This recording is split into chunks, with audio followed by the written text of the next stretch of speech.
मांस खाना पाप है या पुण्य? भगवान श्री कृष्ण। श्रोताओं, मांस खाने का चलन तो आदिकाल से ही चलता आ रहा है, लेकिन हमारे मन में हमेशा यह प्रश्न उठता है कि क्या मांस खाना पाप है कि नहीं। इस पर भगवान श्री कृष्ण ने क्या कहा है, चलिए आज हम इस कहानी के माध्यम से जानते हैं। यह बात उस समय की है जब भगवान श्री कृष्ण बालक थे। एक बार वे एक पेड़ के नीचे बैठे हुए थे कि उसी समय एक हिरण दौड़ता हुआ उनकी तरफ आया और उनके पीछे छिप गया। वह हिरण बहुत ही डरा हुआ था। भगवान श्री कृष्ण ने उसके सर पर हाथ फेरा और बोले, तुम्हें क्या हुआ है? तुम इस तरह छुप क्यों रहे हो? तभी उसका पीछा करते हुए एक शिकारी वहां आ पहुंचा। बोला, यह मेरा शिकार है, इसे मुझे दे दो, इस पर मेरा अधिकार है। तब भगवान श्री कृष्ण ने कहा कि हर जीवित प्राणी पर उसका खुद का अधिकार होता है, ना कि किसी और प्राणी का। वह शिकारी क्रोध में बोला, यह मेरा शिकार है, कृपया करके यह मुझे दे दो, मुझसे बहस मत करो, मुझे जोरों की भूख लगी है, यह मेरी भूख को शांत करेगा।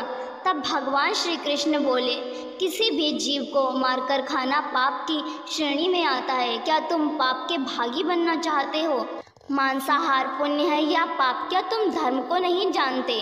तब वह शिकारी बोला, मैं तुम्हारे जितना शिक्षित तो नहीं कि यह जानूं कि मांसाहार पुण्य है या पाप, पर मैं यह जानता हूँ कि जीव को मार कर खाना इसमें कोई हर्ज नहीं है। मांसाहार से तो जीवों को जीव बंधन से मुक्ति मिलती है, फिर क्यों मांसाहार से मना किया जाता है? वैसे भी मैं इसको मारकर इसकी नीच योनि से इसे मुक्ति दिलाकर पुण्य ही कमा रहा हूँ, फिर इस पर पाबंदी क्यों? मुझे तो प्रोत्साहित करना चाहिए। जहाँ तक मैंने सुना है, जीव हत्या तो शास्त्रों में भी बताया गया है। राजा लोग शिकार किया करते थे। वह ऐसे तमाम तर्क देते हुए भगवान श्री कृष्ण से पूछने लगा, फिर मांस खाना गलत क्यों है? चलिए आप ही बताइए कि मांस खाना पाप है या पुण्य। भगवान श्री कृष्ण समझ गए कि इसकी बुद्धि मांस खाने के कारण तामसिक हो गई है और इसने सोचने और समझने की बुद्धि खो दी है। भगवान श्री कृष्ण ने कहा कि चलिए मैं तुम्हें एक छोटी सी कहानी के माध्यम से बताता हूँ।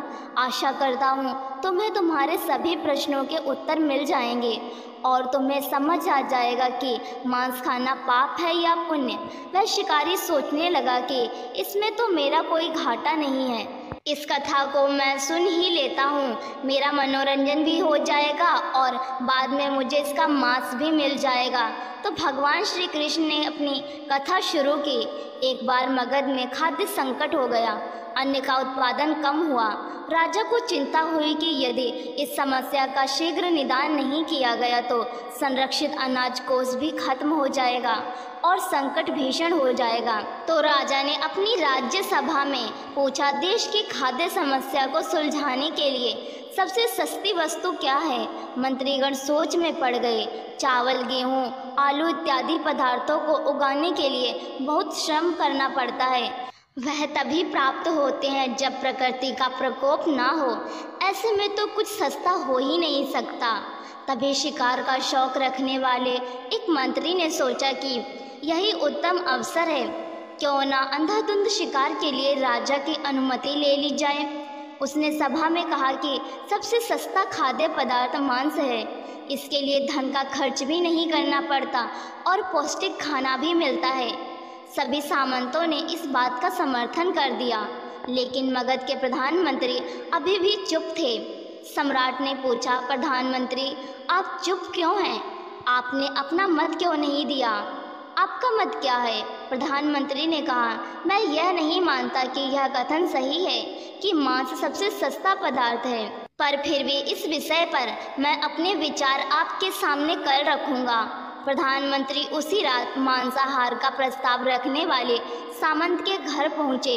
सामंत ने इतनी देर रात प्रधानमंत्री को अपने घर आया देखा तो वह घबरा गया। सामंत सोचने लगा, इतनी रात में प्रधानमंत्री के यहाँ आने का क्या कारण हो सकता है। प्रधानमंत्री ने कहा, संध्या को महाराज बीमार हो गए, उनकी हालत बहुत ही खराब है। राजवैद्य ने कहा है कि किसी शक्तिशाली देह का 2 तोला मांस मिल जाए तो राजा के प्राण बचाए जा सकते हैं।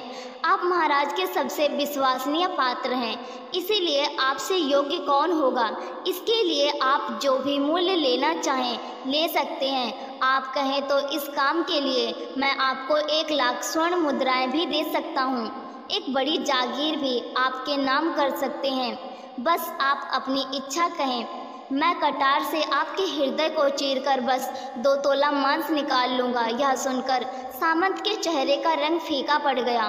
वह सोचने लगा, जब जीवन ही नहीं रहेगा तो लाख स्वर्ण मुद्राओं से मैं क्या करूँगा, और बड़ी जागीर भी किस काम आएगी। शीघ्रता से अंदर भागा और अपनी तिजोरी से 1 लाख स्वर्ण मुद्राएं लेकर आया।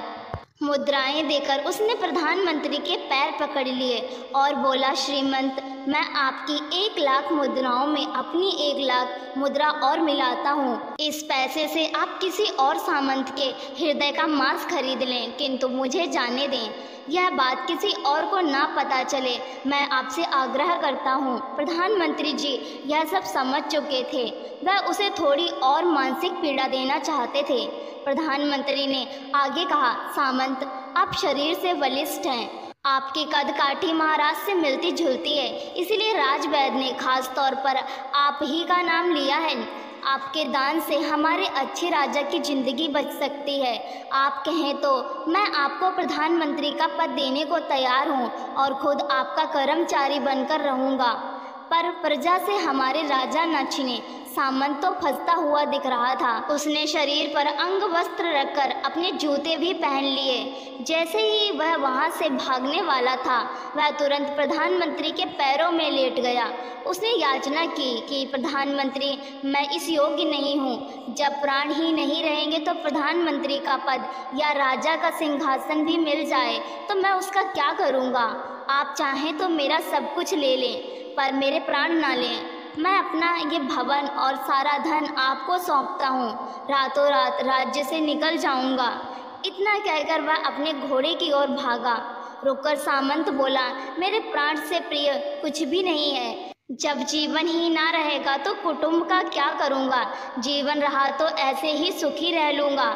इतना कहकर घोड़े पर छलांग लगाकर बैठ भी गया। वह अभी चलने को ही था कि प्रधानमंत्री ने घोड़े की साख पकड़ लिए। वह सामंत से बोले, भागने की जरूरत नहीं है, आप आराम से घर पर ही रहो, मैं किसी और का प्रयास करता हूँ। यह कहकर प्रधानमंत्री वहाँ से चले गए। प्रधानमंत्री के वहाँ से जाने पर सामंत के अंदर कुछ जान तो आई, परंतु बेचैनी बनी रही। उसकी नींद खराब हो चुकी थी। मुद्राएं लेकर प्रधानमंत्री बारी बारी से सभी सामंतों के घर पहुँचे और सभी से राजा के लिए हृदय का 2 तोला मांस मांगा, परंतु कोई भी राजी ना हुआ।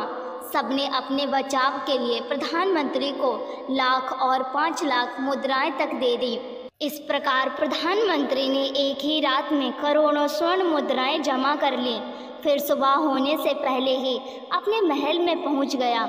अगले ही दिन राजसभा में सभी सामंत समय से पहले ही पहुंच गए। सभी यह जानना चाहते थे कि राजा स्वस्थ हैं कि नहीं, लेकिन कोई भी किसी से भेद नहीं खोलता था। सबको राजवैद्य की तलाश थी, उनसे ही उन्हें कुछ सूचना मिल सकती थी।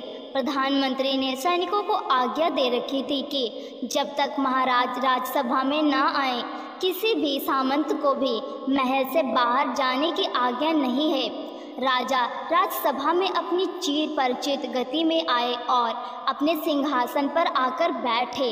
सभी सामंतों ने देखा, कहीं से भी राजा उन्हें अस्वस्थ नहीं लगे। उन्हें तो कुछ हुआ ही ना था। प्रधानमंत्री ने उनसे झूठ बोला। हर सामंत के मन में यही विचार चल रहा था, पर कोई भी किसी और को कुछ भी ना बोल रहा था। तभी प्रधानमंत्री ने राजा के समक्ष 1 करोड़ स्वर्ण मुद्राएं रख दी। राजा ने पूछा, ये स्वर्ण मुद्राएं किसके लिए हैं और कहाँ से आईं?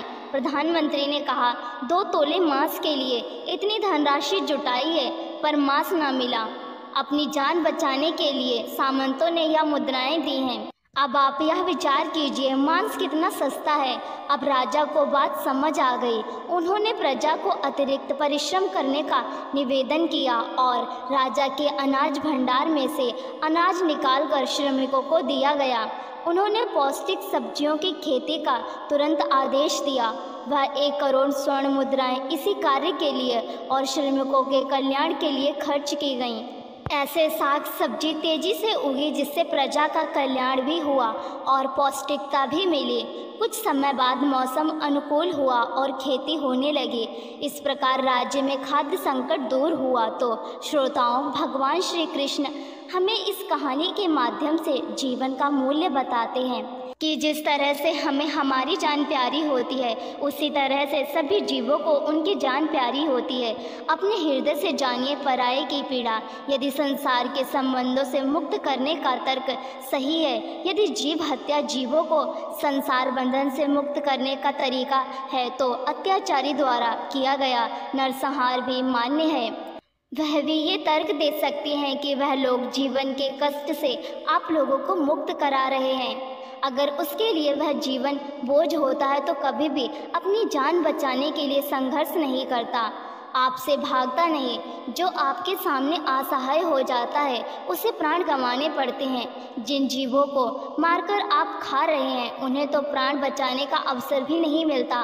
पाप सिर्फ वही नहीं है जहाँ सिर्फ मानव का रक्त बहता है। पाप उसे भी कहा जाता है जहाँ स्वार्थ के लिए किसी जीव की हत्या कर दी जाए। हम अंत समय में जिंदगी भर के पापों के लिए जिंदगी भर सुकर्म करने की कोशिश करते हैं, परंतु हम यह भूल जाते हैं कि जब वह जीव हमारे लिए काटा गया और हमारे लिए तड़पा, उसका श्राप हमें इस जीवन में ही नहीं बल्कि अगले जीवन तक नहीं छोड़ता। परमात्मा से यह ज्ञान पाकर शिकारी परिपूर्ण हो गया और उसे ज्ञान की प्राप्ति हो गई और वह जान गया कि महानता जीवन लेने में नहीं बल्कि जीवन देने में है। शिकारी भगवान के आगे हाथ जोड़कर वहां से चला गया और उसने प्रण लिया कि वह अपने जीवन में अब कभी भी मांस नहीं खाएगा।